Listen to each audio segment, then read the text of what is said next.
Dados nasib niku saged diubah napa mboten? Saged. Kuncinya napa? Kendali.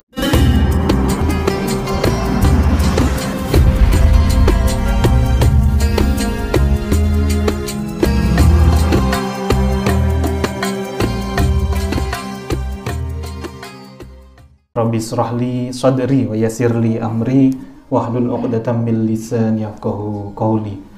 Assalamualaikum warahmatullahi wabarakatuh.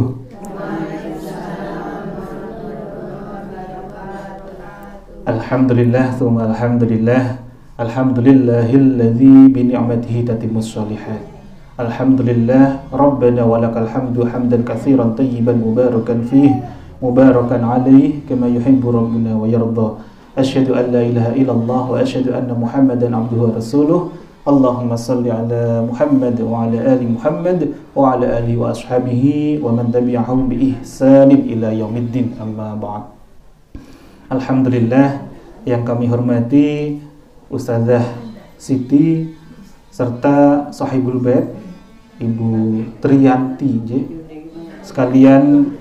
Ya, Masya Allah, bunda-bunda solihah, ya, ibu-ibu RT 03 Triharjo Sleman, Yogyakarta. Saya doakan semoga bunda-bunda solihah sedanten kian Allah hadirkan kemuliaan, kian Allah hadirkan kebahagiaan, kian jadikan rumah tangganya semakin harmonis, anak-anaknya kian solih-solihah, serta mungkin ada yang saat ini sedang dihadirkan ujian oleh Allah berupa kurang sehat. Semoga Allah segera hadirkan kesembuhan yang terbaik. Mungkin ada pula yang saat ini diuji oleh Allah terkait dengan finansialnya. Semoga Allah lapangkan rezeki kita. Serta yang paling utama, mudah-mudahan solihah, semoga senantiasa Allah hujamkan hati kita, senantiasa hati engkang lapang. Kenapa?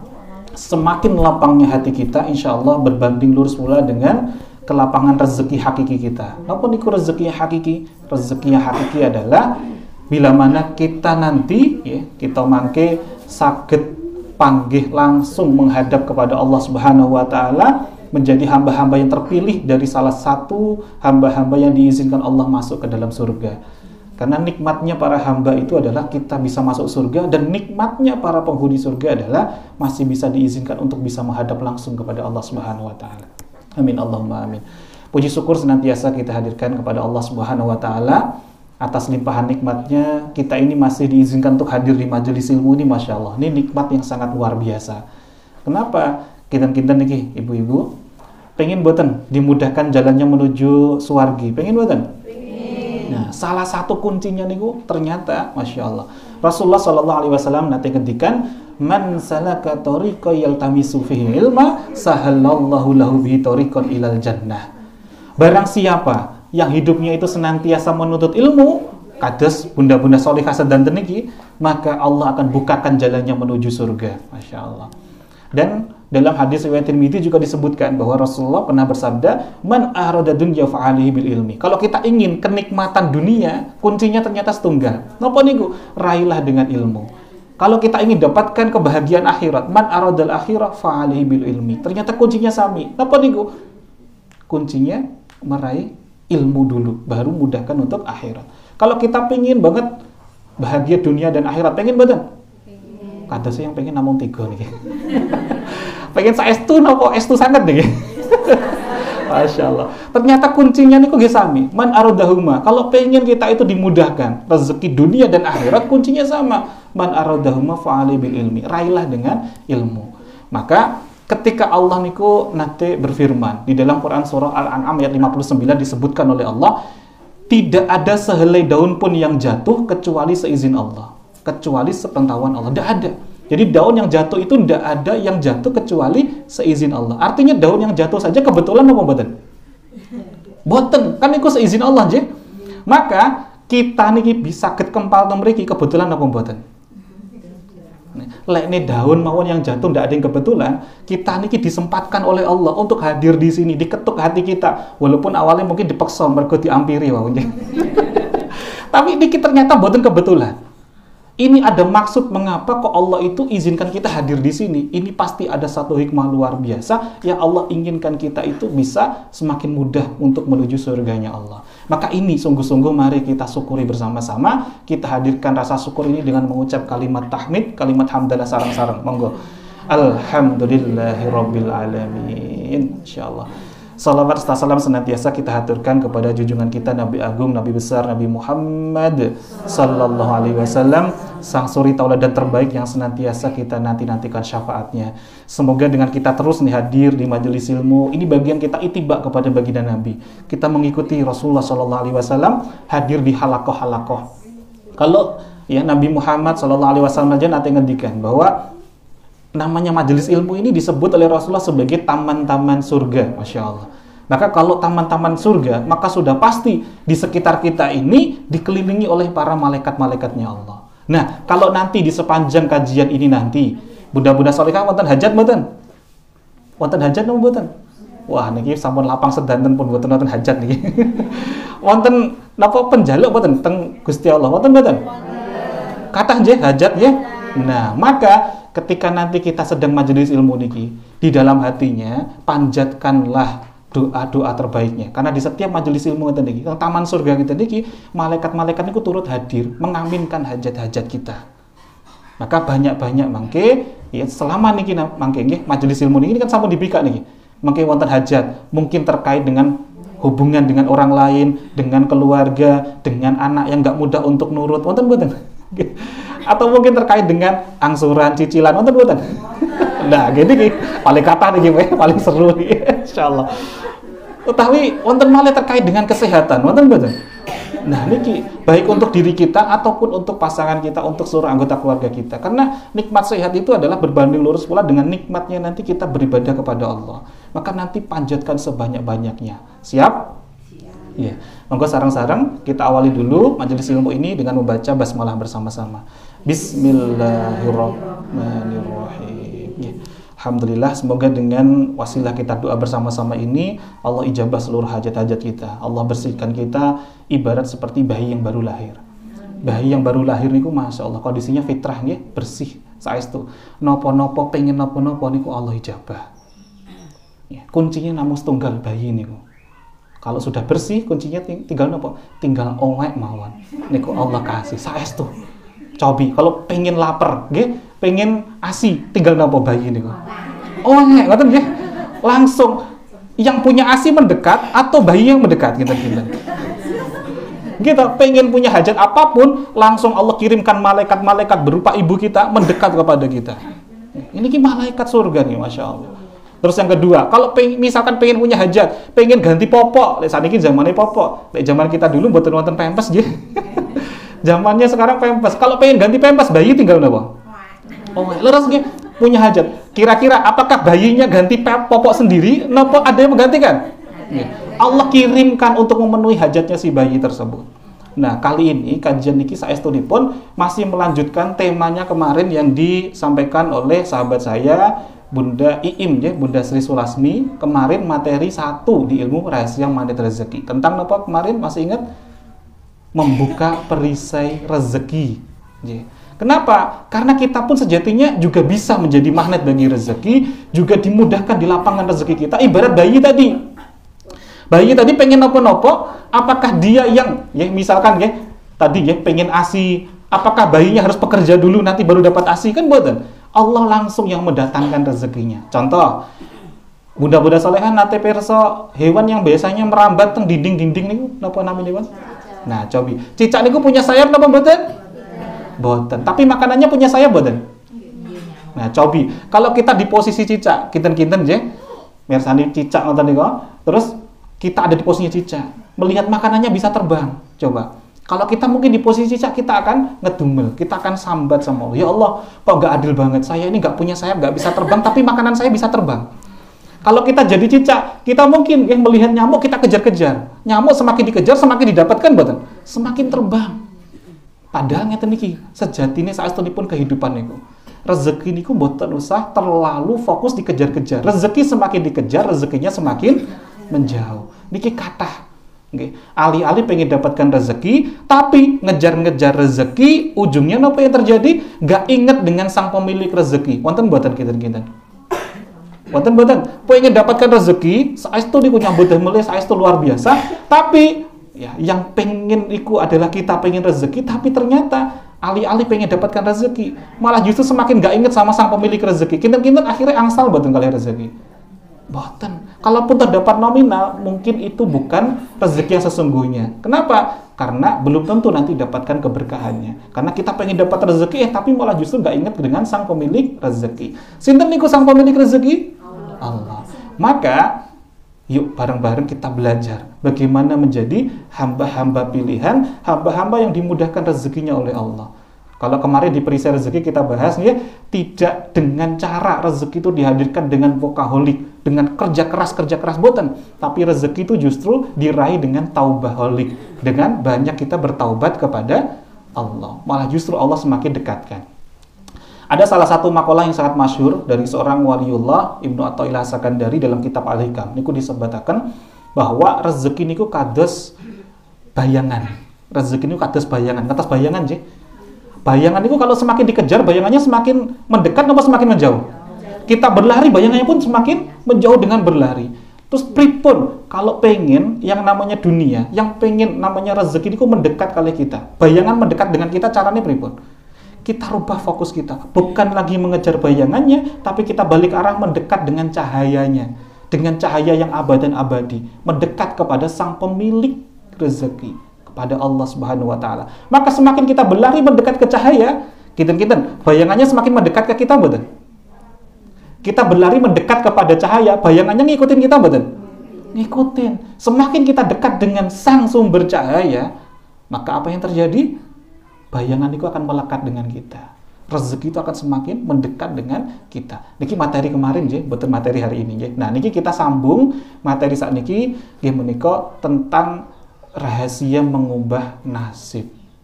Kinten-kinten dalam agama Islam menika, nggih, nasib niku saged diubah napa mboten? Nah, niku mental mawon nggih. Dan nggih, saged napa mboten kinten-kinten nasib niku diubah saged napa mboten? Wah, niki nyuwun pangapunten. Niki sampun siap hadir majelis ilmu napa dereng niki? Lek dereng siap niku ngaten nggih.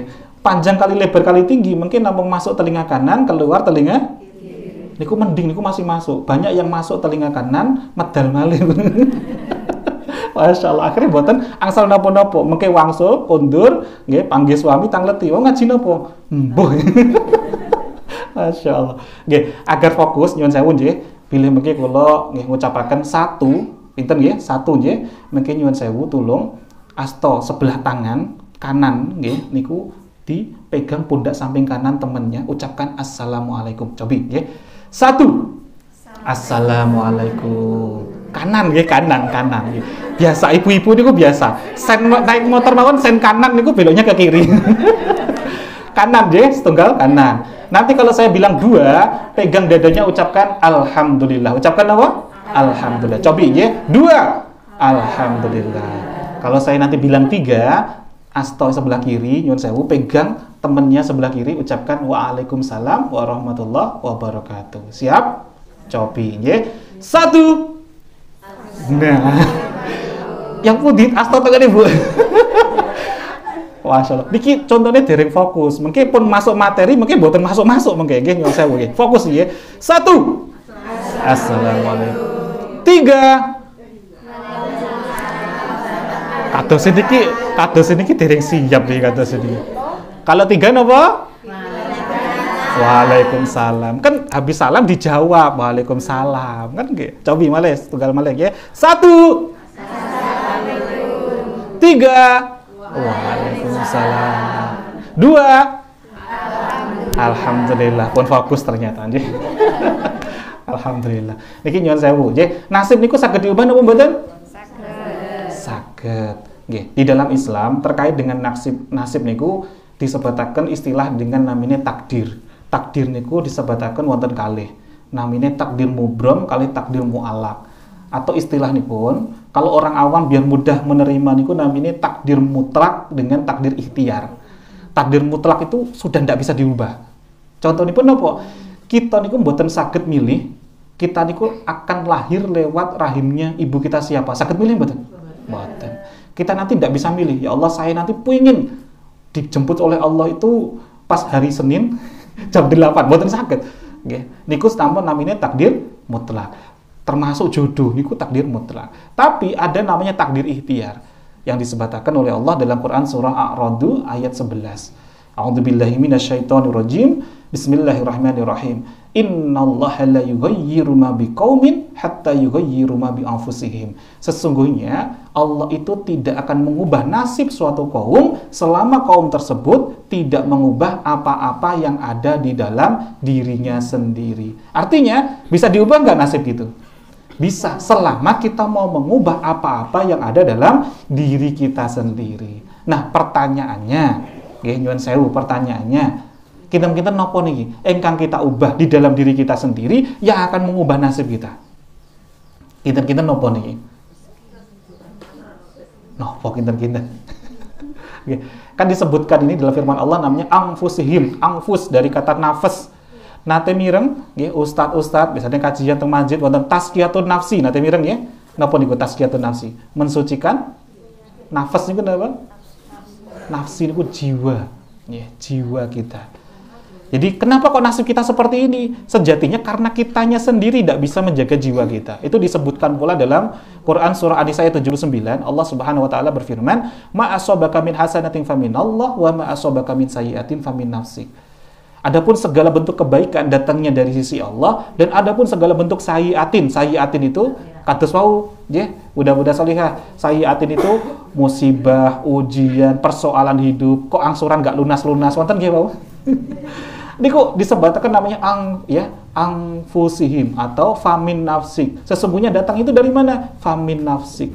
Dari jiwamu sendiri, dari dirimu sendiri. Jadi kalau ada yang baik-baik datangnya dari Allah. Ma asabaka min hasanatin faminallah. Segala bentuk yang baik-baik datangnya dari Allah. Wa ma asabaka min sayyi'atin famin nafsik. Adapun segala bentuk yang enggak baik-baik, anak kok enggak mudah untuk nurut. Wonten. Nah, niku ternyata datangnya dari mana? Famin nafsik, dari diri kita sendiri. Maka ini selaras dengan tadi A'rad ayat 11 bahwasanya Allah itu tidak akan mengubah nasib suatu kaum selama kaum tersebut tidak mengubah apa-apa yang ada dalam dirinya sendiri. Jadi di dalam anfus. Nah, di dalam Quran surah Ibrahim ayat 24 sampai dengan 26, Allah Subhanahu wa taala niku mengkiaskan manusia atas kita niki diibaratkan oleh Allah di dalam ayat tersebut kados pohon. Kados napa? Benda-benda pohon niku terdiri wonten buah, wonten daun, ranting, batang, nggih. Terus mengki wonten yang di dalam tanah namanya napa? Akar. Nah, yang dimaksud dengan nafas niku, anfus niku, dimaksud dengan jiwa, niku diibaratkan oleh Imam Ghazali seperti akar tadi. Akar niku boten ketawis, tapi sangat berdampak terhadap kualitas buahnya. Bukan buah yang tergantung, bukan buah niku yang mempengaruhi akar, tapi akar niku sangat mempengaruhi kualitas buah. Nasib niku kados buah. Jadi ketawis oleh tiang lintu ya. Buahnya seger, ketawis. Nah, buah niku kok bisa seger? Niku bisa dilihat, rantingnya juga bagus, batangnya juga bagus. Berarti napa niku? Akhlaknya tiang niku juga bagus. Bisa dilihat ya. Akhlak niku saged dipirsani mboten? Saged. Akhlak, kelakuan, tingkah laku saged napa mboten? Bisa dilihat ya, termasuk napa lisan saged dimirengaken kalih tiang lintu nggih saged nggih. Tapi semua itu ternyata ndak langsung medal mawon mboten, tapi semua itu dikendalikan oleh namanya akar. Akar niku ketawis mboten? Kan di dalam tanah nggih mboten ketawis. Akar inilah jiwa kita. Nah, napa niki jiwa niki? Kok bisa mengendalikan yang namanya lisan? Kok bisa mengendalikan yang namanya perilaku atau akhlak sampai ke nasib? Napa niku? Ya, Imam Ghazali membagi jiwa niku menjadi 3. Yang pertama namanya dzon. Dzon niku lho, nggih, mudah-mudahan nate mireng nggih, suudzon, husnudzon. Nate mireng nggih. Dzon niku namine prasangka. Napa? Prasangka. Dzon niku prasangka. Ketawis mboten prasangka niku? Mboten, kan namung di batin nggih, mboten ketawis nggih. Namung prasangka mawon. Niku tapi sangat berdampak terhadap kondisi nasib kita. Tak tampak tapi sangat berdampak. Wonten malih namanya qalbun salim. Perasaan, qalbun niku hati niku di levelnya perasaan. Niki jenjangnya niku di kajian mungkin pertemuan-pertemuan yang akan datang ya. Fokus niki mungkin baru di dzon. Wonten malih akar niku paling dalam namine iman. Jadi iman paling dalam, di atasnya ada namanya qalbun, perasaan, terus di atasnya malih wonten prasangka atau dzon. Baru medal niku mungkin mulai lisan niku pun mulai ketawis niku. Niku mulai tindakan, mulai kebiasaan, mulai karakter nanti menjadi ke nasib kita. Dados nasib niku saged diubah napa mboten? Saged. Kuncinya napa? Kendalikan dulu di jiwanya dulu. Nah, hari ini kita fokus nggih alon-alon nggih kita belajar terkait dengan menjaga prasangka. Niki namanya kalau di dalam manit rezeki namanya law of projection. Hukum bagaimana kita sungguh-sungguh menyadari bahwa setiap prasangka ini ternyata sangat mustajab. Ini sampai mempengaruhi ke nasib kita. Nih, kaping sepindah yang kita bahas cobi. 1. Niki lek dereng fokus mungkin kalau langsung salam mawon nggih. Kalau langsung salam kalau mungkin langsung pamitan mungkin. Masyaallah. Nggih nyuwun sewu wau ternyata kalau dari perkenalan nggih. Asma kula Muhammad Sofi Al-Khairodai. Sinten? Nggih, Muhammad Sofi Al-Khairodai. Niki tiyang sepah nggih nyukani nami asma kula Muhammad Sofi Al-Khairodai. Muhammad maksudnya adalah umat dari Nabi Muhammad. Sofi niku kados teng masjid-masjid wonten tulisan niki. Sof ngoten nggih. Sof niku artinya napa? Barisan. Maksudnya barisan umat Nabi Muhammad. Al-khairon niku kebaikan, dai niku pengajak, napa penyeru nggih. Dai niku lho. Adase barisan dari umat Nabi Muhammad yang menyeru kepada kebaikan. Niki doa orang tua. Dadose kula teng pundi-pundi mawon kula yakin niki mustajabnya doa ibu. Doa orang tua. Termasuk saya hadir di sini tidak ada yang kebetulan. Ini salah satu mustajabnya ijabahnya doa orang tua sehingga bisa hadir di sini sareng-sareng kita saling mengajak kepada kebaikan. Kula domisili wonten Prambanan Klaten, ya. Kalau sehari-hari aktivitas sebagai mudir, sebagai pimpinan pondok pesantren PPTQ Hamilul Quran, pondok pesantren Tahfidzul Quran, Hamilul Quran wonten Lese, wonten Ceper, Klaten. Dados kalau saking mriki Masjid Al-Aqsa tasik lurus malih mengke Jalan Jogja Solo KM Gangsal, nggih, sebelah kanan. Jadi kalau saking Masjid Al-Aqsa kinten-kinten 2 kilo mungkin kanan jalan tepat jalan nasional menika. Mungkin monggo pinarak bilih nggih bunda-bunda solehah misalkan pengen wonten Solo kan mesti melewati niku nggih mungkin monggo pinarak mungkin kalih santri-santri mungkin disambut insyaallah nggih. Pertama berdiri Pondok Tasik Enggal 2020 pas pandemi kita mendirikan. Nggih, angkatan pertama sampun lulus tahun niki. Nggih, angkatan pertama niku SMA. Saat ini sampun SMP kalau SMA kita buka. Ya, kita lanjut malih nggih teng topik malih terkait dengan tadi rahasia menjaga napa prasangka. Nggih. Jadi dalam rahasia menjaga prasangka ini yang pertama adalah kita harus menyadari bahwa yang namanya prasangka itu dibagi menjadi 2. Napa naminipun? Suudzon dan husnudzon. Prasangka negatif, prasangka positif. Saat niki semua saya yakin sampun sepakat yang namanya husnudzon itu bernilai pahala mboten? Nggih. Tapi niki ada perbedaan pendapat niki mungkin nggih. Kalau kita itu baru batin sesuatu yang enggak baik, niku sampun menjadi dosa napa dereng kinten-kinten? Wonten sing sampun wonten sing mendel niki, yang mendel napa niki? Baru dibatin loh. Niki sampun dosa napa dereng? Nah, niki di dalam Quran surah Al-Hujurat ayat 12 Allah berfirman, "Ya ayyuhalladzina amanu jtanibu katsiran minadh-dhanni inna ba'dadh-dhanni itsmun." Wahai orang-orang yang beriman, jauhilah kalian dari kebanyakan prasangka karena sesungguhnya sebagian dari prasangka itu adalah dosa. Masih ingat materi pertama kemarin dengan Bunda Iim? Dalam hadis riwayat Ibnu Majah disebutkan Rasulullah SAW bersabda, sesungguhnya seorang manusia itu kerap sekali terhalang dari rezekinya disebabkan oleh dosa yang dilakukannya. Jadi kalau kita niku mboten saged menjaga prasangka, niku ternyata nanti ngefeknya juga ke rezeki kita. Karena nanti menjadi penghalang rezeki kita. Jadi yang pertama kita sadar dulu ada suudzon, ada husnudzon. Kalau suudzon saja itu sudah menjadi penghalang rezeki kita. Maka sejatinya nggak ada pilihan lain selain kita harus milih yang husnudzon. Nah, rahasia yang kaping 2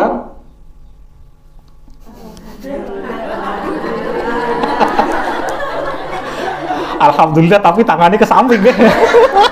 Alhamdulillah tuh meriki.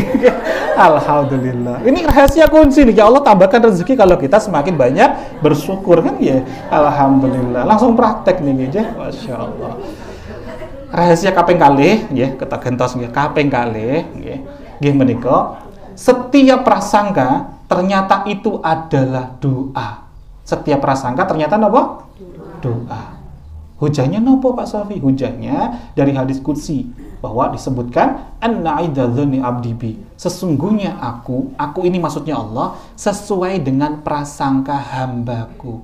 Artinya kalau kita merasa begini, Pak Sofi, saya ini sudah sholat hajat, saya ini sudah sedekah, saya ini sudah tahajud, tapi kenapa angsuran nggak lunas-lunas? Buatan kita. Apa jawabnya Allah? Sebagaimana yang kau prasangkakan, yaitu aku ijabah. Pertanyaan tadi kan, kenapa nggak lunas-lunas? Akhirnya sama Allah diijabah kan?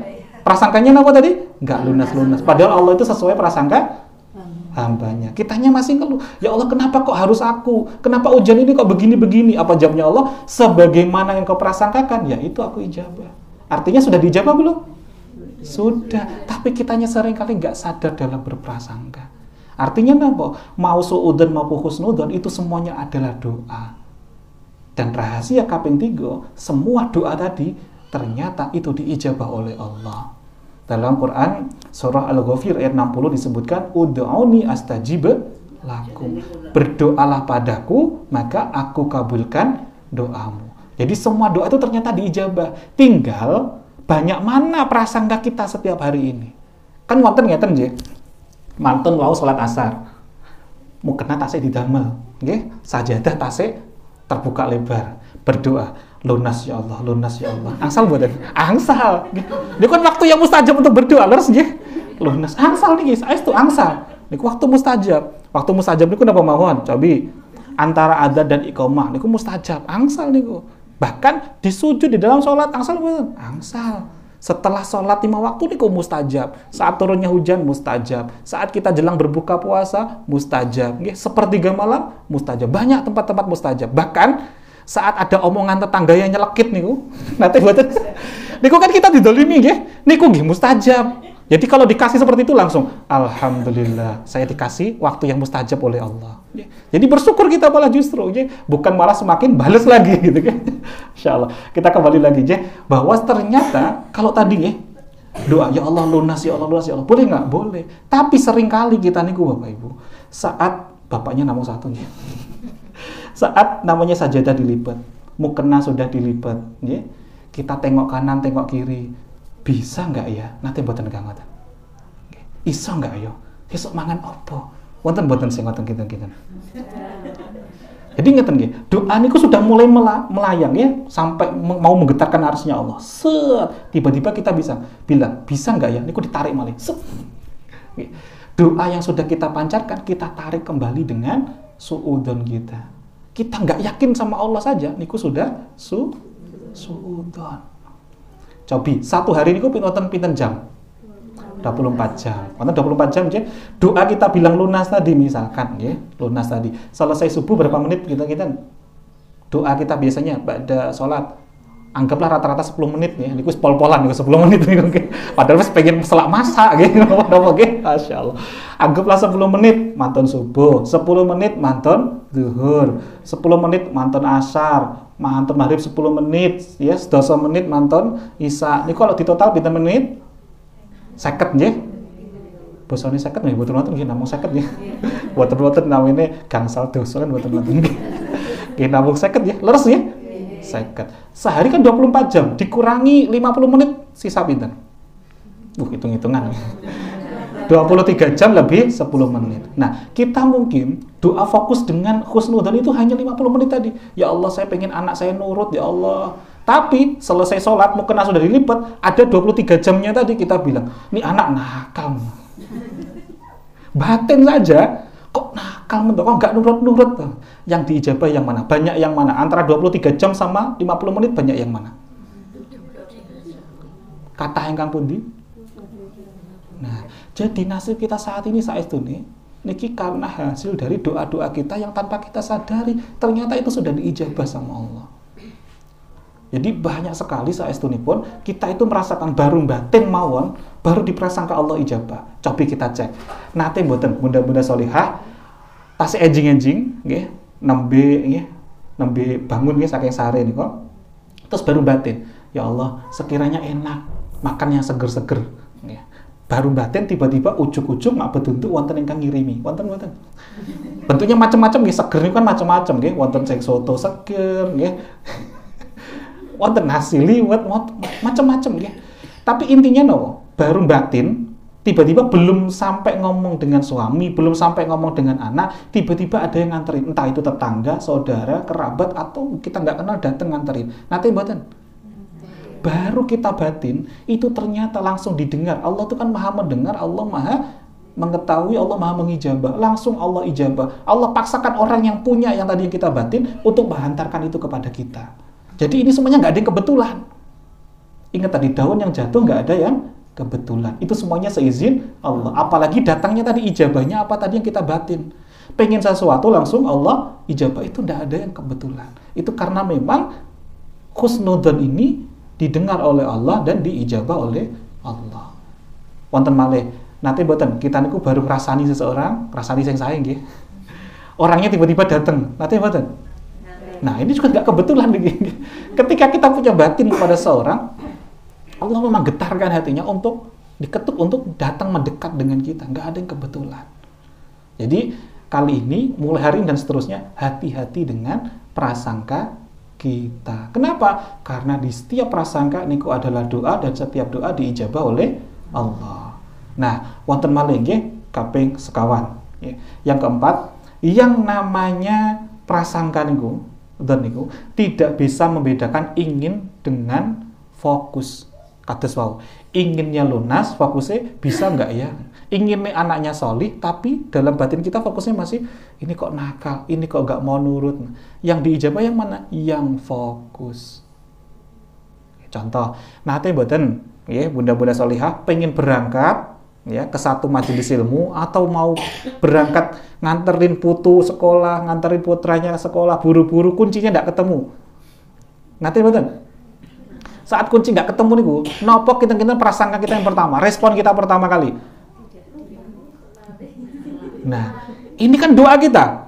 Kira-kira kalau kita semakin kemerungsung, boten semakin kemerungsung, waktu dia mepet gitu kan ya. Boten semakin kemerungsung kuncinya semakin ketemu boten. Karena kemerungsungnya aduh lali, aduh hilang. Itu doa. Semakin ketemu boten kira-kira kalau kita berdoa, hilang. lali. Panggil apa boten? Ini kita nggak sadar, malah kita justru semakin nggak ketemu. Ketemunya saat apa kuncinya? Saat sholat Bu. Kan sholat itu tenang gitu. Masya Allah. Allah ya karim. Nah kuncinya apa? Kuncinya adalah ketika kita itu benar saat tenang. Saat tenang, rezeki itu akan mudah datang. Saat tenang, solusi itu akan mudah tampak terang kepada kita. Karena di setiap persoalan Allah hadirkan, pasti sepaket dengan itu Allah hadirkan solusinya. Kan kita yakin kan dengan firman Allah, fa inna ma'al usri yusra, inna ma'al usri yusra. Sesungguhnya bersama kesulitan ada kemudahan. Jadi setiap kali persoalan yang Allah hadirkan ujian ini kepada kita, Allah sudah siapkan solusinya. Kerap kali solusi itu sudah datang, kitanya nggak sadar. Kita pangkas itu solusi datang dengan suudzon kita. Kadang Allah itu berikan nasihat solusi itu lewat lisannya orang-orang di sekitar kita. Saat orang-orang itu Allah kirimkan memberi nasihat kepada kita, kita dengan mudahnya mengamputasi nasib kita dengan cara apa? Kamu kan nggak merasakan apa yang aku rasakan. Datang buat gitu. Padahal itu nggak ada yang kebetulan, memang Allah yang kirim. Tapi kita mangkas langsung dengan suudzon kita. Penak mentek ngomong. Kamu kan nggak merasakan apa yang aku rasakan. Ampok loh rasanya itu. Masya Allah. Di sini saat kita itu sudah suudzon, maka apa yang terjadi? Ya ini Allah ijabah. Ya itu yang akan terjadi. Nggak selesai. Padahal Allah sudah kirimkan itu semuanya. Dan ada rahasia yang luar biasa bahwa yang namanya jiwa kita niku menyerap informasi 2 juta informasi per detik melalui panca indera. Panca indera niku apa? Indera penglihatan, indera ya, mendengar, perasa ya, pencium dan peraba. Nah, informasi itu masuk melalui jiwa kita. Niku medal niku. Contoh, kalau bunda-bunda solihah niku sering nonton sinetron misalkan. Misalkan ini kan masuk lewat panca indera, lewat suara, lewat penglihatan. Kalau yang ditonton itu nangis, kita ikut nangis betul. Kok bisa nasibnya ikut sedih? Padahal kita nggak ngikutin itu kan? Tidak mengalami persis seperti di sinetron kan? Nggak sampai di sio-sio atau sinetron ya? Tapi kenapa kok ikut sedih? Nah, kenapa? Karena kita memasukkan itu tadi ke jiwa kita. satu informasi itu masuk ke jiwa kita 2 juta informasi per detik.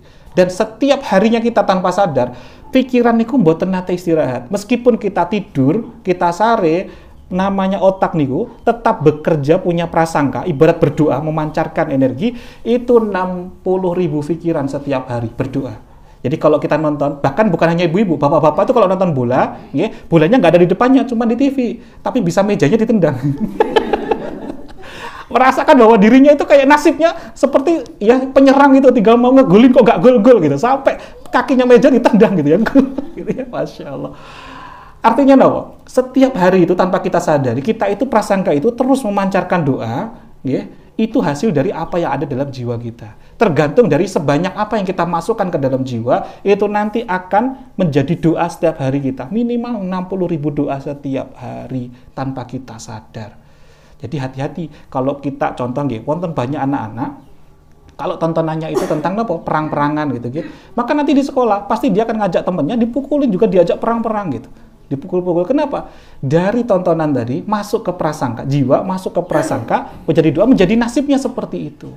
Ya, diijabah menjadi nasib itu. Maka hati-hati sekali menjaga prasangka, dan prasangka ini sangat tergantung dari apa-apa yang kita lihat, kita dengar, kita rasakan.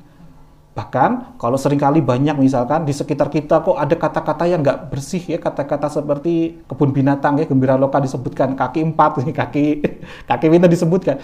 Maka spontan tanpa kita sadar kalau punya persoalan itu nanti juga akan muncul. Padahal sebelumnya bukan kita yang ngucapin, cuman kita mendengar saja, otomatis akan keluar. Maka itu akan berpengaruh kepada nasib kita. Nah tadi kaping pinten loh sekawan je, kaping gangsal yang namanya prasangka niku tidak bisa membedakan negasi. Contoh ya, yang namanya prasangka gak bisa membedakan negasi. Negasi niku kalimat larangan. Jangan, tidak, contoh. Misalkan pas kajian kita niki wonten lari alit, ya, lari-lari. Kita bilang, "Nak, jangan lari-lari." Anaknya semakin lari atau semakin diam? Kalimat jangan niku menguatkan doa kita setelahnya. "Nak, jangan buka tutup panci ini." Malah semakin dibuka napa mboten? Nggih, semakin dibuka. Coba nggih, bunda-bunda. Bu, nyuwun sewu. Jangan dibayangkan, nggih, di belakang sana itu ada gajah pakai celana warna merah. Jangan dibayangkan, nggih, di belakang sana. Jangan dibayangkan, saestu, jangan dibayangkan. Wow, gajahnya pakai celana warna merah? Lah kok malah dibayangkan kan? Jangan dibayangkan.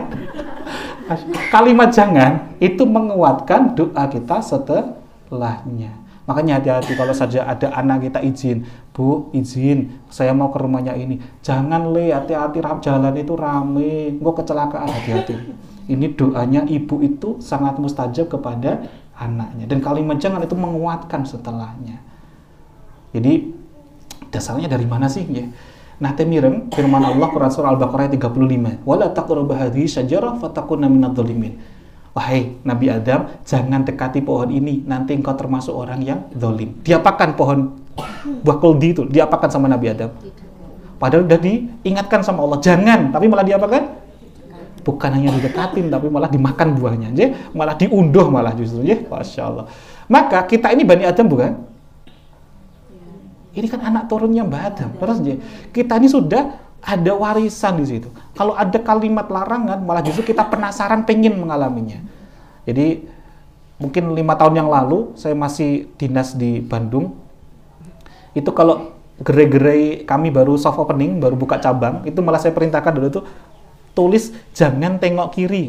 Kinten-kinten, ya budak-budak salihah. Misalkan ketika naik mobil, naik motor ada tulisan jangan tengok kiri. Pengen tengok buatan kira-kira. Tulis aja jangan gitu.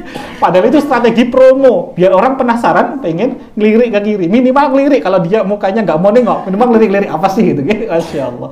Karena kita ini Bani Adam, udah diingetin jangan, malah justru semakin penasaran. Jadi kalau kita itu ada bilang, "Nah, jangan naik meja," anaknya malah kita perintah naik meja. Gimana caranya? Kita alihkan fokusnya. "Nah, di sini ada permen, yuk duduk di sini." Ya, ini kita coba mengendalikan prasangka kita. Karena ini tadi ini masih ada hubungannya dengan tadi, beda antara ingin dengan fokus. Ada salah satu jamaahnya guru saya, itu guru saya kan mutawif, jamaah umroh. Saat pingin sholat di depan Ka'bah, ya, sholat asyar saat itu, kan kalau namanya sholat pingin jamaah di Masjidil Haram, itu pasti 1 jam sebelum sholat sudah harus standby di sana. Nah, beliau itu batin. Ya Allah, saya itu pengen banget sholat saya itu khusyuk. Inginnya apa? Khusyuk. Tapi fokusnya, tolong ya Allah, saya itu nggak kuat kalau nyium aroma bau bawang putih nih kok. Ternyata saat beliau itu mau sholat qobliyah, ya, baru takbiratul ihram, Allahu Akbar, langsung semerbak aroma bau bawang putih. Di samping kanannya itu ada orang yang biasa cemilannya sehari-hari itu bawang putih. Kira-kira ababnya pribadi.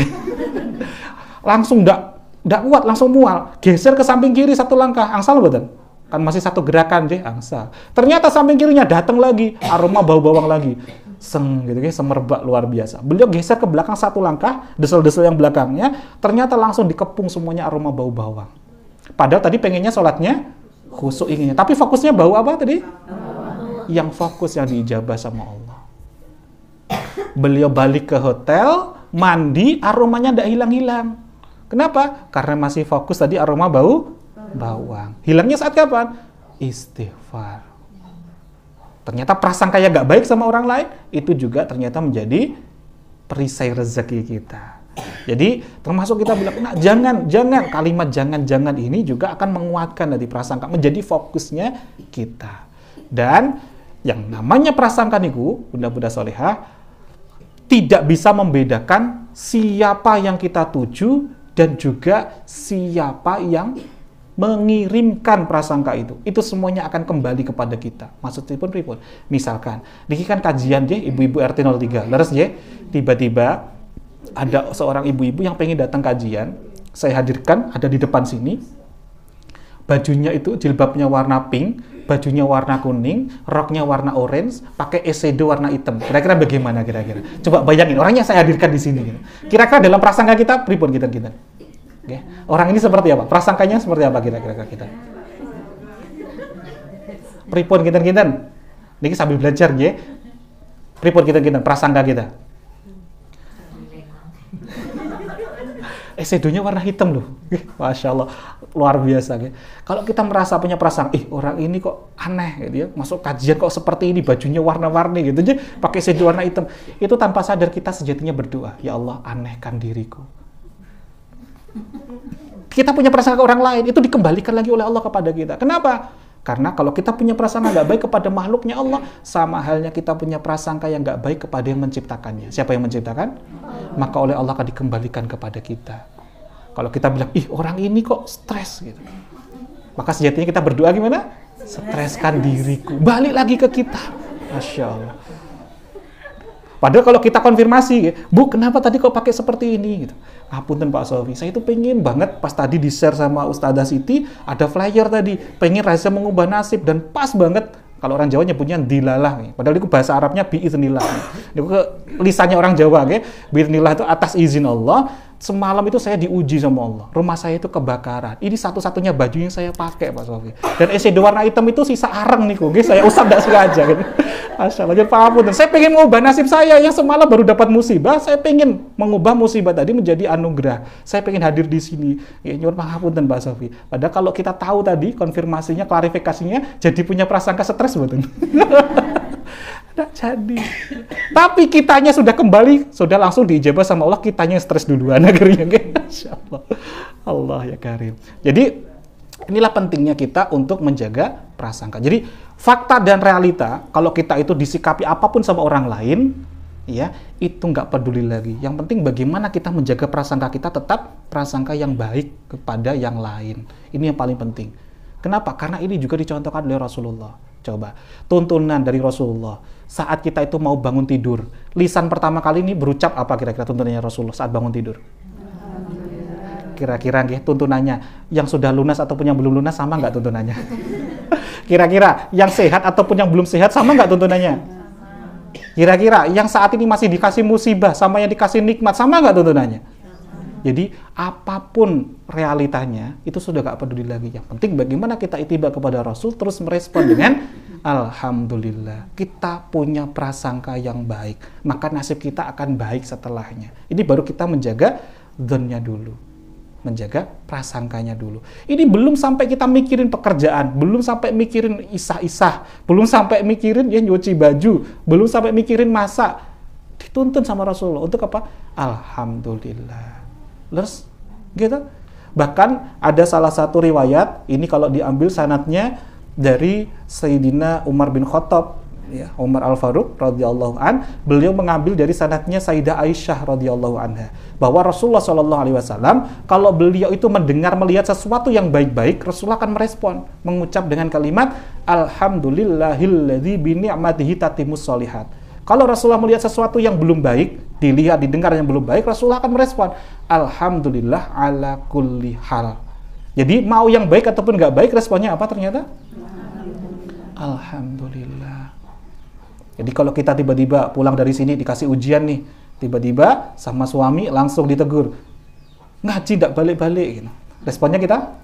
Alhamdulillah. Leres nih, ini langsung praktek nih gimana? Alhamdulillah. Saestu, kalau kita sudah bisa merespon itu, maka insya Allah nasib kita pun akan dirubah semakin baik. Ya. Tiba-tiba ada tetangga ngucapin ya fitnah, nuduh kalimat macam-macam, ya. Alhamdulillah. Ya. Ini masya Allah, ini levelnya para waliullah, para kekasih-kekasih Allah. Itu kalau dikasih ujian dia senantiasa tenang. Kenapa? Dia sadar bahwa segala sesuatu yang Allah hadirkan itu nggak ada yang kebetulan, dan itu semuanya pasti seizin Allah. Coba bayangin bunda-bunda solihah, kalau misalkan nih penduduknya Sucen nih kok yang pinten pinten jiwa kita kata aja. Saya ambil yang terbanyak mohon. Misalkan 270 juta jiwa penduduk Indonesia pengen dolimin kita. Kalau Allah nggak izinkan terjadi, nggak kira-kira? Nggak bakalan kena. Terus kena apa? Kok si itu yang mendolimi kita kok Allah izinkan? Kalau ternyata itu yang mengizinkan itu adalah Allah, berani nggak kita ngelawan sama yang mengizinkan? Wonten apa mboten kita? Sejatinya Allah hadirkan itu, ya, karena Allah inginkan kita untuk semakin ingat lagi sama Allah, dekat lagi sama Allah. Jadi fokus kita bukan lagi kepada orang yang mendolimi kita. Karena itu malah justru kita terima kasih dengan wasilah itu ibadah kita semakin taat. Coba kalau tangklet, budak-budak solihah, kita niku saat niki mudah untuk sholat itu khusyuk, nikmat banget ibadahnya saat dikasih musibah atau saat dikasih nikmat? Lah niki langsung terjawab ya. Maka sejatinya inilah caranya Allah untuk menuntun kita agar lebih kembali taat sama Allah, agar kita semakin nikmat lagi ibadah sama Allah. Ibaratnya ten, ada anak baru 3 tahun pengen nyebrang jalan Magelang, jalan gede nggih. Anak baru 3 tahun pengen nyebrang jalan yang besar ngeten niku. Kalau kita melihat baru di depan 10 meter mau kita apakan kita? Dibiarin saja atau kita lari, kita tarik anaknya? Lari, kita selamatin dulu anaknya aja. Jangan nyebrang dulu, leres ya. Tapi si anak ini bilang begini, ampun bu, ibu itu jahat, sakit, jangan ditarik gitu. Terus kita bilang, nak, saya itu sayang sama kamu, saya ingin nyelamatin kamu. Kalau sayang, biarin saya nyebrang, jangan saya ditarik. Ibu jahat. Kita itu seringkali ada di posisi anak ini. Padahal maksudnya kita tadi mau narik tadi untuk apa kan? Tarik dulu, kalau dia udah selamat nanti kita seberangin, gitu bang ya? Akan dikawal. Nah beginilah kehidupan kita. Kalau kita itu punya dikasih musibah sama Allah, dikasih ujian sama Allah, sejatinya Allah ingin selamatkan kita. Biar kita nanti nggak terlalu terjerumus kepada hal-hal yang tidak diridhoi oleh Allah. Ini tanda kasih sayangnya Allah. Kalau kita nggak taat kok dibiarin terus sama Allah, kita nggak dijewer sama Allah, nggak ditarik tadi, maka apa yang terjadi? Kita nanti masuk ke zona namanya istidraj. Kita akan tergelincir ke dalam kobaran api neraka. Padahal, Masya Allah, ada satu riwayat yang sangat jelek banget buat saya. Ketika Rasulullah SAW itu, ketika melihat ada seorang ibu sedang nenen ASI, ini ibu tawanan perang. Rasulullah itu nanya kepada para sahabat, wahai sahabat, lihat ibu itu. Kira-kira ibu yang sedang berikan ASI itu, tega nggak melemparkan bayinya itu ke dalam kobaran api itu? Apa jawabnya para sahabat? Tak mungkin Rasulullah. Ibu kandung itu pasti sayang dengan anaknya. Leres betul? Jawabnya Rasulullah apa? Begitu pula dengan Allah. Jika ibu saja nggak tega melemparkan bayinya ke dalam kobaran api, maka Allah jauh lebih sayang kepada hambanya, melebihi sayangnya seorang ibu kandung kepada anaknya. Allah lebih nggak ridho jika harus ada hamba-hambanya tergelincir ke dalam kobaran api neraka. Maka Allah hadirkan ujian kepada kita agar kita kembali ingat lagi kepada Allah. Jadi kalau kita dijewer sama Allah, ini nikmat atau musibah kira-kira? Nikmat. Jadi kalau kita punya musibah, alhamdulillah. Bahkan dalam satu riwayat lagi disebutkan, dalam hadis riwayat Bukhari, ini sahih ya, Rasulullah Shallallahu Alaihi Wasallam nanti ngendikan, tidaklah seorang muslim itu ditimpa suatu musibah, suatu penyakit, suatu kesedihan, kegundahan, bahkan duri yang menusuk di kulitnya, melainkan Allah hapuskan dosa-dosanya. Allah gugurkan dosa-dosanya. Jadi pertanyaannya, kalau kita itu dikasih penyakit, dikasih musibah, dikasih kesedihan, ini artinya Allah ternyata sedang menghapuskan dosa-dosa kita, menggugurkan dosa-dosa kita. Karena Allah nggak ingin kita nanti terjerumus ke dalam kobaran api neraka. Allah ingin bersihkan kita. Allah ingin selamatkan kita. Maka ini sejatinya nikmat atau nikmat kira-kira? Maka harusnya kita jawabnya apa? Alhamdulillah. Dalam riwayat yang lain lagi, dari tasnya nama buatan nih. Jawab itu lagi. Ya, 5. Iya. Sepeda malah ya, makanya kita sesi doa aja. Bahwa jika Allah itu mencintai suatu kaum, perhatikan aja nih, nantikannya Rasulullah SAW, sesungguhnya jika Allah itu mencintai suatu kaum, maka Allah akan berikan ujian kepadanya. Artinya kalau kita dikasih ujian sama Allah, itu kita sedang disayang-sayangnya nih sama Allah. Jika dia ridho, Allah pun akan ridho kepadanya. Tapi jika dia tidak ridho, Allah akan murka kepadanya. Sekarang saya nanya, saat kita dikasih ujian, kita itu ridho nggak sama Allah, atau justru kita protes dengan cara sambat, ngeluh sama Allah. Ya Allah, kenapa harus aku? Maka wajar jika kok nggak selesai-selesai. Karena malah justru menghadirkan murkanya Allah. Contohnya, kita itu nggak jauh beda dengan yang namanya seorang anak-anak yang lagi main di depan masjid, kemudian dikasih es krim sama seseorang. Ketika disuruh megang es krim, seneng nggak si anak itu? Wah, alhamdulillah, seneng banget, luar biasa. Ngucapin terima kasih bisa nggak? Ngucapin alhamdulillah. Alhamdulillah. Terus kemudian nggak jadi, es krimnya diambil lagi sama bapaknya. Nangis nggak si anak ini? Padahal tadi es krimnya siapa? Bukan es krimnya anaknya kan? Nah, semua nikmat ini miliknya Allah atau miliknya kita? Ya, maka haknya Allah. Jika Allah memang sengaja tarik dulu sejenak gitu. Padahal tadi bapaknya cuma nguji. Kalau dianya bisa ridho, saya ambil, kok dia tetap tenang, nanti mau saya kasih sepeda. Dikasih yang lebih lagi. Tapi dia anaknya malah semakin merengek. Akhirnya apa? Jadi dikasih sepeda nggak? Enggak. Jadi kalau kita bisa lulus nih dalam ujian menjaga prasangka ini, Allah akan kasih nikmat jauh lebih besar setelahnya. Jadi ini penting sekali untuk menghadirkan ridhonya Allah. Ingat kuncinya tadi. Ya, jika Allah itu mencintai satu kaum, Allah akan berikan ujian kepadanya. Jika dia ridho, Allah pun akan ridho kepadanya. Jika dia nggak ridho, Allah akan murka kepadanya. Sekarang pertanyaannya, wonten boten engkang nate berusaha berdoa, ya Allah ridhoi saya, wonten boten? Padahal Allah itu sejatinya bertanya balik ke kita, kamu sudah ridho belum dengan keadaanmu sekarang? Kuncinya Allah menghadirkan ridhonya kepada kita, sebagaimana dalam Quran surah Al-Fajr ayat 27. Ketika diserukan, ya ayyuhat Tuhan nafsul mutmainnah, irji ila rabbiki radiyatan mardiyah. Kuncinya radiyatan mardiyah. Siapa itu yang diseru oleh Allah? Ya ayyuhat Tuhan nafsul mutmainnah. Wahai jiwa-jiwa yang tenang. Ini yang hatinya penuh dengan syukur, penuh dengan husnudzon hatinya. Diminta oleh Allah kembali kepada jalan Rabb-nya. Radiyatan mardiyah. Kuncinya apa? Ridho dulu dengan ujiannya Allah, baru Allah mardiyah, memberikan ridhonya kepada kita. Bukan sebaliknya rumusnya, bukan mardiyatan mardiyah, ya, bukan mardiyatan radiyah, tapi radiyatan mardiyah. Kita ridho dulu, Allah akan ridho. Kalau Allah sudah ridho, apa yang terjadi? Fad'uli fi ibadi, masuklah ke dalam barisan hamba-hamba kekasihku, langsung Allah mintakan langsung di puncak ayat Al-Fajr. Napa diku? Wadkhuli jannati.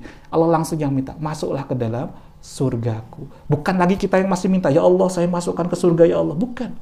Kalau hati kita sudah bisa menjaga prasangka tadi, dikit-dikit apapun ujian yang Allah hadirkan, kita langsung, alhamdulillah. Inilah orang-orang yang disuruh oleh Allah, ya ayyuhat Tuhan nafsul mutmainnah, yang jiwa-jiwanya tenang, yang ridho, lagi diridhoi sama Allah, yang nantinya oleh Allah langsung dipersilakan, masuklah ke dalam surgaku. Pengen muter masuk ke surga?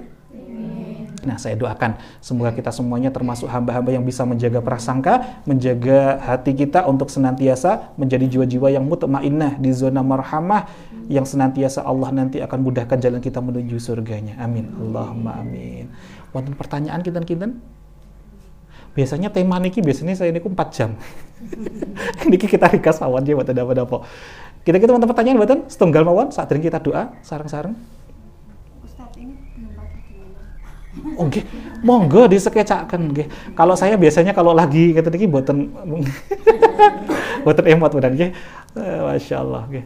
Monggo disekecane ada di sambi. Niki putra saya nggih. Niki putra saya. Niki kalih latihan, kalih belajar. Kita putih-putih tumut nggih. Yang terbiasa mengki lek teng ajeng ngoten nggih. Senenganipun nyepeng mic. Niki kula pegang, mungkin mboten dipegang mungkin. Mboten apa-apa nggih. Monggo disekecaken. Wonten pertanyaan napa mboten? Monggo. Saya mewakili Ibu ya. Oke, monggo. Sehati gitu nggih. Apa kiat-kiatnya biar kita itu bisa ridho ya dengan ketentuan Allah. Nggih. Kiat-kiat untuk ridho dengan ketentuan Allah. Yang pertama, kita harus ingat kalau dikasih ujian itu jangan fokus kepada yang berbuat kepada kita, tapi fokuslah siapa yang mengirimkan ujian yang hakiki niku sinten? Nah, kita terus ingat dengan Allah dulu. Ingat dulu itu dulu. Jadi fokus kita nanti bukan kepada orang-orang itu, tapi kepada Allahnya. Itu yang pertama. Oke. Kemudian agar kita bisa sungguh-sungguh ridho, yang pertama, yang lebih tahu tentang kita itu kira-kira yang menciptakan kita atau yang diciptakan? Nah, sesungguhnya yang lebih tahu tentang apa yang lebih baik untuk kita, kira-kira Allah atau kita? Nah, sejatinya inilah caranya Allah sungguh-sungguh untuk mendidik hati kita. Ingat, dalam Quran surah An-Nisa ayat 40, nanti orang-orang yang dapatkan musibah ujian itu harus dibaca Quran surah An-Nisa ayat 40. Ya, sesungguhnya Allah itu tidak mungkin mendolimi hambanya walaupun seberat biji dzarrah. Biji dzarrah itu halus banget. Ya, Allah itu nggak mungkin mendolimi hambanya walaupun seberat biji dzarrah. Barang siapa yang berbuat kebaikan, niscaya Allah akan lipat gandakan balasannya. Artinya apa? Ketika kita dikasih ujian, kita harus sadar, ini bukanlah sebuah musibah sejatinya secara hakikinya. Ini adalah nikmat karena Allah inginkan kita ini dapatkan kebaikan. Allah ingin selamatkan kita. Ini kasih sayangnya Allah. Ini wujud kasih sayangnya Allah. Maka kita nanti akan mudah untuk ridho. Alhamdulillah, saya ingat ini adalah caranya menghapus dosa saya. Yang ketiga, saat kita dikasih musibah, itu kita harus sadar, inilah satu-satunya jalan yang Allah hadirkan kita itu diberikan waktu mustajab untuk berdoa. Seringkali kan kita nggak sadar, malah justru kita manfaatkan waktu itu untuk mencaci yang lainnya. Padahal saat kita dikasih musibah, ataupun orang yang mendolimi kita, agar kita mudah ridho, justru kita sadar, alhamdulillah, Allah berikan saya ini waktu mustajab untuk berdoa. Karena doanya orang yang sedang terdolimi, itu tidak ada hijab langsung antara dirinya dengan Allah. Kalau kita amalan-amalan yang lainnya, itu masih ada wasilah. Kita itu masih dihantarkan oleh malaikat, dicatat dulu oleh malaikat, dihantarkan oleh malaikat dengan amalan-amalan yang lainnya. Tapi kalau doanya orang terdolimi, nggak ada sekat, nggak ada hijab antara dirinya langsung dengan Allah. Ini lebih mustajab nggak kira-kira? Lebih mustajab. Ya. Nah, berikutnya nanti untuk menjaga biar lebih ridho lagi, biar lebih lapang lagi. Yang ketiga adalah jagalah silaturahmi dengan orang-orang yang solih-solihah. Kenapa? Karena namanya energi niku nular. Okay? Kalau teman-teman nih siklusnya cycle niku tiang-tiang sambat, nanti kita akan ikut-ikutan sambatan.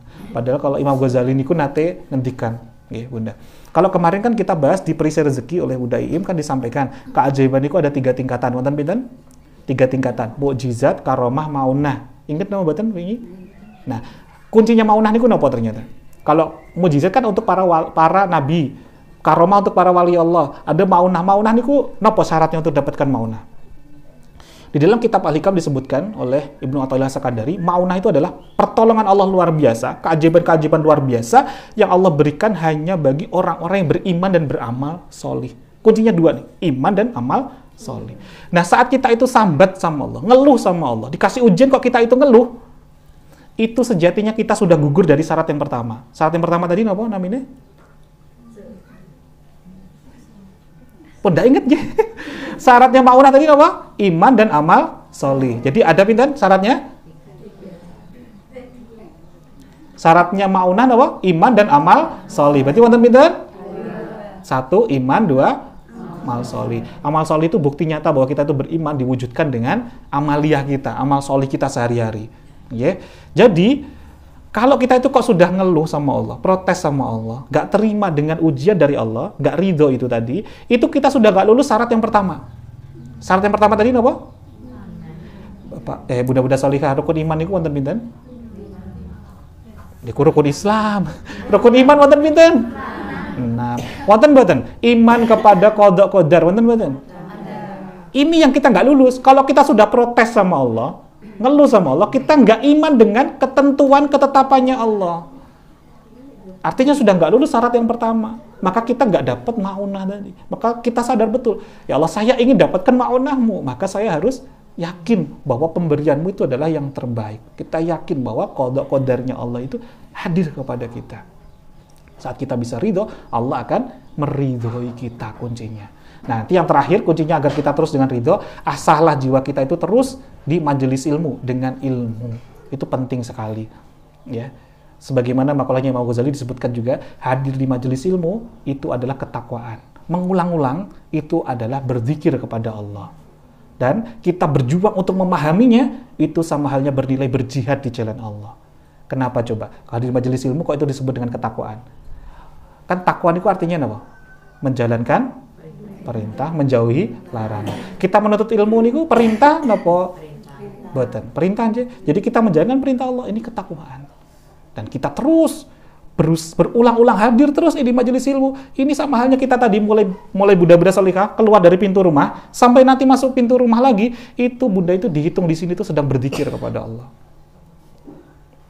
Dan kalaupun toh di jalan perjalanan ya dilalah, ini kalau orang Jawa nih, bi'inilah kalau bahasa Arabnya, itu kok kita ada ujian, tiba-tiba kita itu punya ujiannya sangat dahsyat, harus dijemput sama Allah, kita tadi dihitung dalam perjalanan jihad di jalan Allah. Makanya saya dulu waktu di pesantren itu, kiai itu selalu mengingatkan terus, nah kalau kamu nanti sampai mati kelaparan di pesantren, kamu itu jihad di jalan Allah, kamu itu mati syahid. Karena kalau zaman dulu tuh namanya di pesantren itu masak itu ya kita patungan pakai beras gitu ya. Kalau berasnya habis ya sudah gitu. Pakai apa tuh namanya, singkong gitu yang dibutir-butir gitu ya. Kalau saya Jawa Timur namanya apa? Tiwul, tiwul.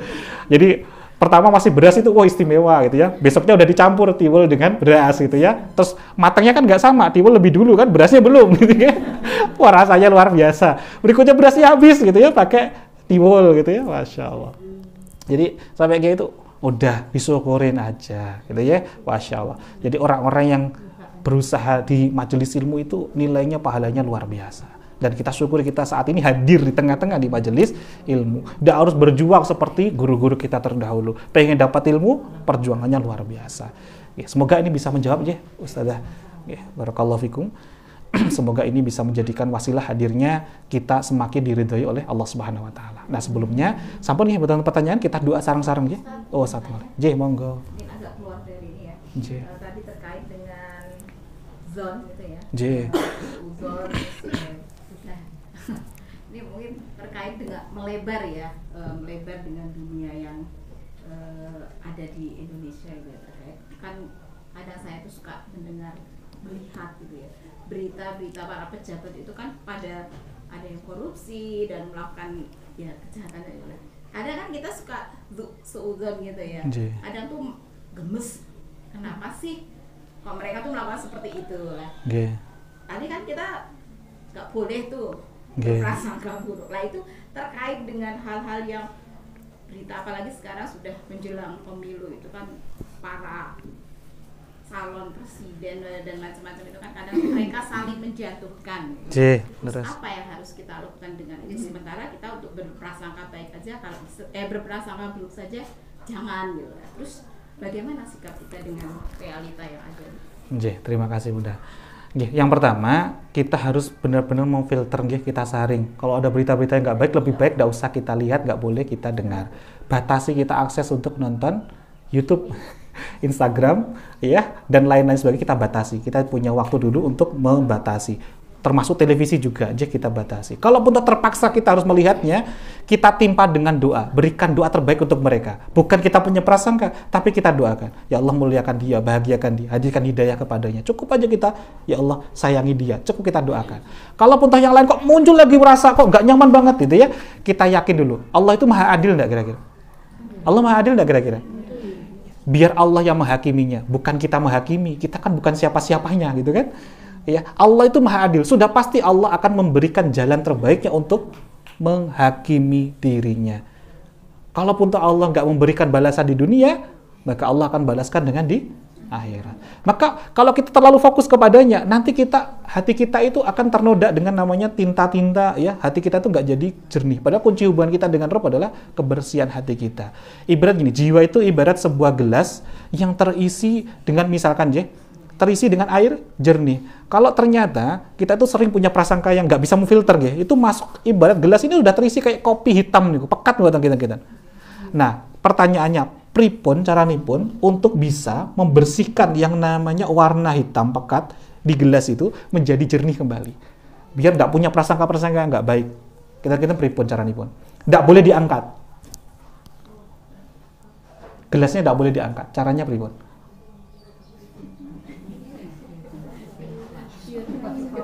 Nggak ada cara yang lain selain ditetesi atau dituangkan dengan air mineral secara terus-menerus. Tes.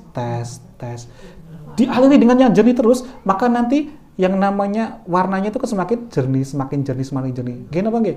Sami dengan jiwa kita. Kalau kita itu udah terlanjur, sudah masuk kok banyak sekali punya prasangka-prasangka gitu ya, nggak baik sama orang lain, terus ini tetesi dulu dengan informasi-informasi yang positif. Kalam-kalam yang positif. Sumbernya dari mana? Al-Quran, kalamullah. Kita banyak zikir sama Allah. Ingat, ala bidzikrillahi tatma'innul qulub. Hanya dengan mengingat Allah hati kita menjadi tenang. Kalau sekali disebutkan kok nggak tenang, terus ditetesin lagi sampai benar-benar nanti menjadi jernih. Maka ada istilah diamond in, diamond out. Namanya teko, jiwa kita kayak teko. Teko itu kalau sudah diisi yang namanya susu, keluarnya nanti bisa jadi berubah jadi kopi, kira-kira. Nah, kalau jiwa ini sudah terlanjur sering nonton hal-hal yang nggak baik masuk, misalkan kopi, yang keluar ya adalah kopi. Kalau yang dimasukkan adalah susu, yang keluar adalah susu. Maka biar ini nanti menjadi jernih, tuangkan terus dengan yang jernih, hal-hal yang nggak jernih akan keluar. Maka mulai saat ini misalkan YouTube-nya, tontonannya awalnya yang nggak baik-baik, mulai diganti akunnya. Fokus kajian. Nanti akan otomatis oleh YouTube dikasihkan algoritma yang muncul nanti disuges itu diarahkan nanti kajian-kajian terus yang termuat itu. Pun sama, kalau sudah misalkan anak pasangan di rumah kok tontonannya yang nggak baik, mulai kita switch, ya kita arahkan nanti ke yang baik-baik, kita ganti. Karena itu nanti akan berdampak untuk kita juga, karena nanti pengaruhnya di hati kita. Wallahu a'lam bishawab. Semoga ini bisa membantu Bunda. Pertanyaannya luar biasa, karena sensitif nanti kalau kita bahas politik. Makanya saya pakai baju putih netral mawar buatan merah, buatan biru buatan hijau Saya sengaja putih itu memang pengaruh. Tapi kalau budak-budak salihah aman batik aman. Bercorak ini NKRI keanekaragaman. Masya Allah.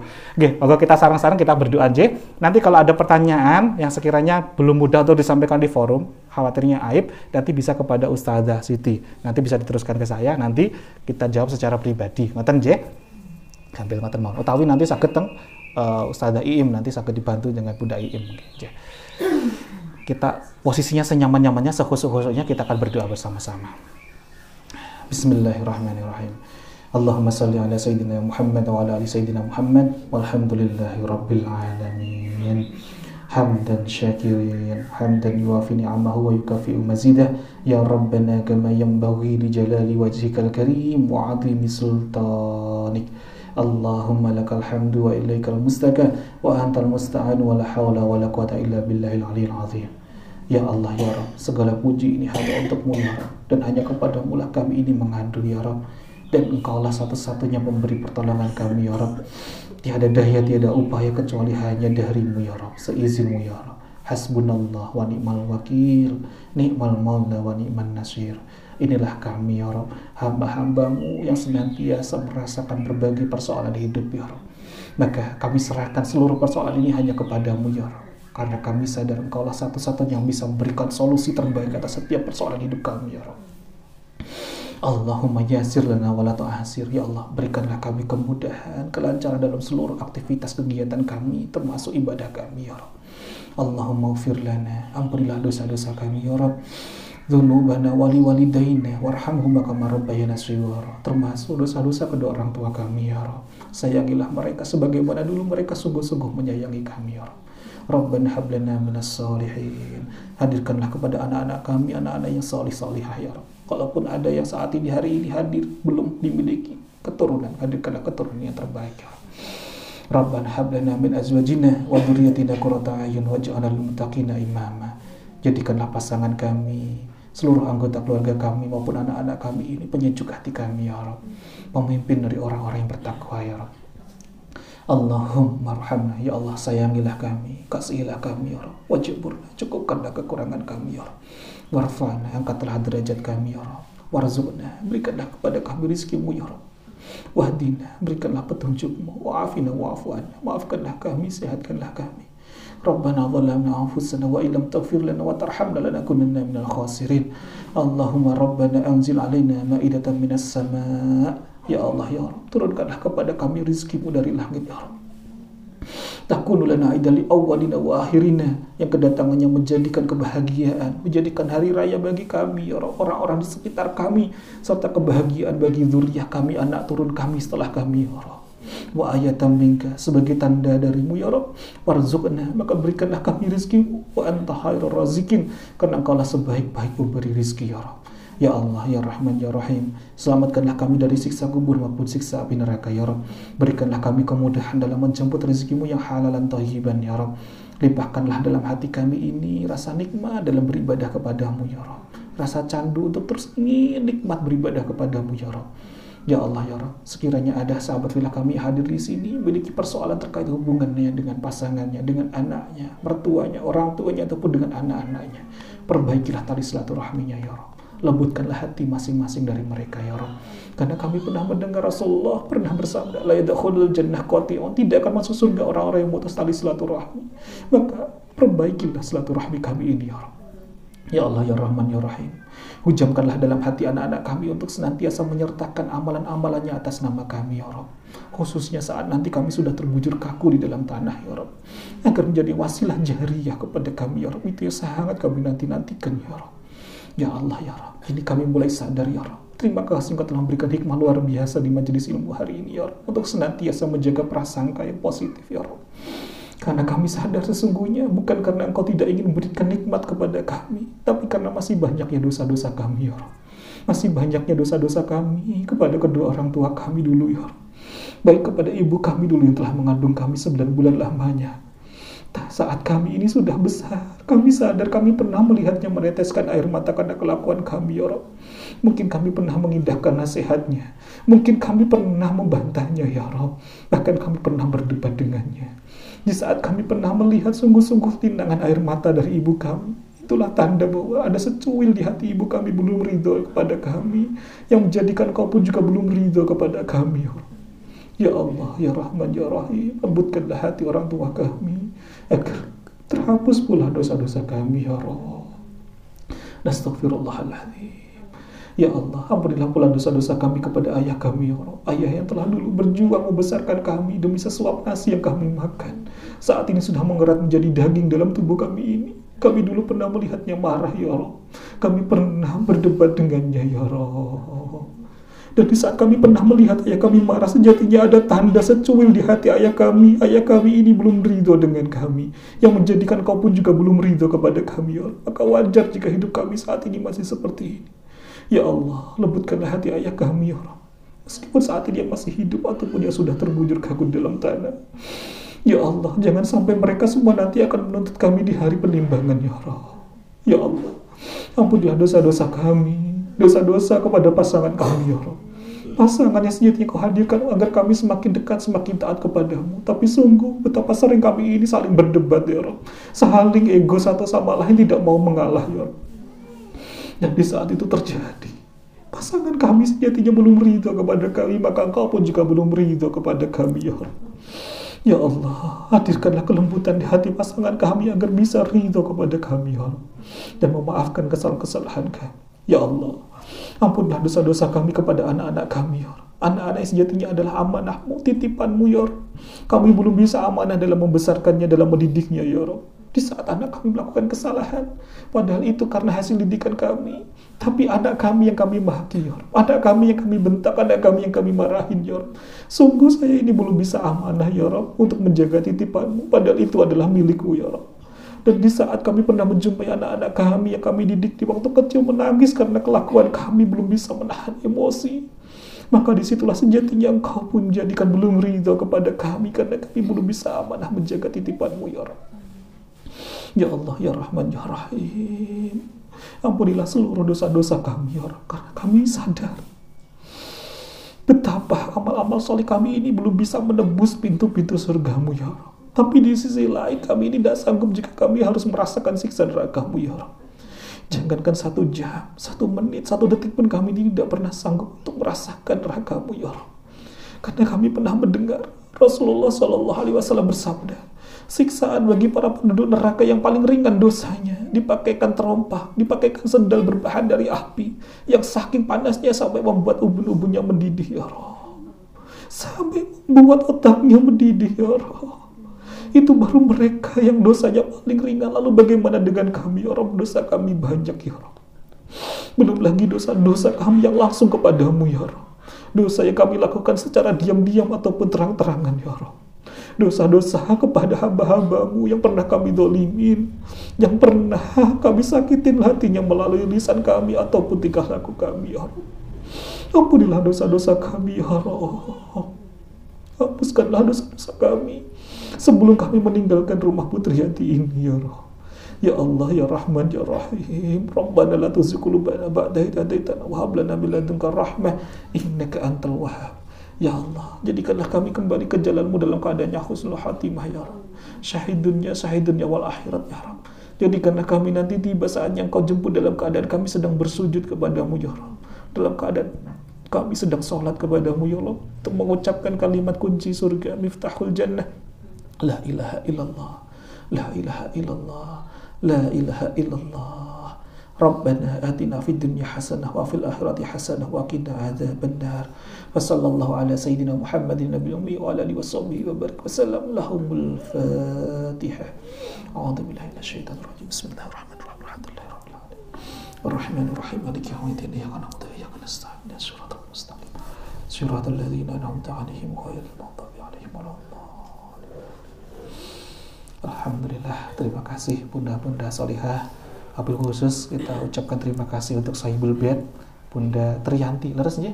Semoga ya dengan yang beliau ini siapkan tempat, siapkan snack menjadi amal jariah beliau dan menjadi kebaikan untuk beliau sekeluarga.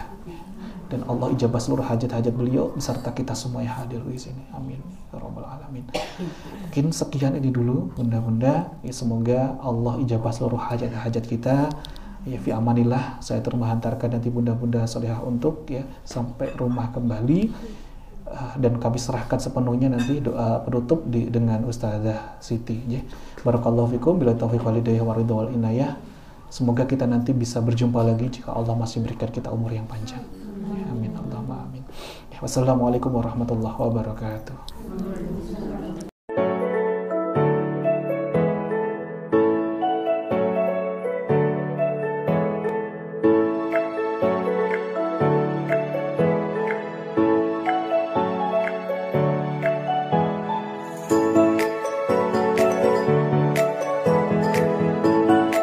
Alhamdulillahirrabbilalamin. Sahabat-sahabat Filah Best Learning Center yang kami cintai, sahabat-sahabat Magnet Rezeki, setelah Anda menyimak video ini, marilah senantiasa kita beristighfar kepada Allah Subhanahu wa taala untuk melepas perisai-perisai rezeki kita. Rabbi ghfirli wa tub alayya innaka antat tawwabur rahim. Ya Rabb, ampunilah kami, terimalah taubat kami, sesungguhnya Engkau Maha penerima taubat dan Engkau Maha penyayang. Dan mari senantiasa kita bersolawat kepada baginda Nabi Muhammad sallallahu alaihi wasallam. Sallu ala Muhammad, Allahumma salli alaihi wa ala alihi wa sahbihi. Wassalamualaikum warahmatullahi wabarakatuh.